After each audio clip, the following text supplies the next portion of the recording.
preaching politics from the pulpit. Before 1954, election day sermons were a normal part of church life. They happened every time there was a presidential election or a major election. The pastor would prepare himself, and he would get up there and he would talk about the issues and the candidates. And he would speak very clearly. This candidate believes these things and says he's going to do these things, and this is how they line up with the Bible or they don't. And when he was all said and done, he says, I think we should vote for this guy because he's representing our values. It was an everyday occurrence because we had freedom of religion. It was the fundamental principle that this country was built on. In 1954, though, what happened? Democratic Senator Lyndon Johnson, later to become president, slipped this in under the dark. Most people don't even know it existed.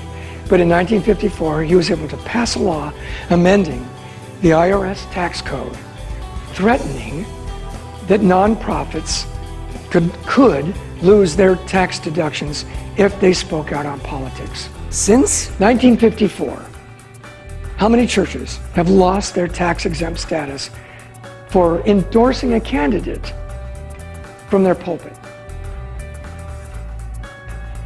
Zero. None. Why? Because they know it's unconstitutional. The IRS won't even challenge it because they are pretty certain that depending upon the makeup of the court, they would lose. Churches, though, unfortunately, were intimidated and they stopped speaking up. And that became the habit from 1954 on. Once again, it's considered to be blatantly unconstitutional. From 1954 to the present, no church has ever lost its tax-exempt status for endorsing or opposing political candidates. Biblical preaching is always about morals. We are preaching morality. This is what God says is right, and this is what God says is wrong. And this is the result if you do wrong, and this is the result if you do right. It's continually teaching morality because we are born with a bent to go against the grain of what God says is right. Biblical preaching is always about morals. Government is the application of morals.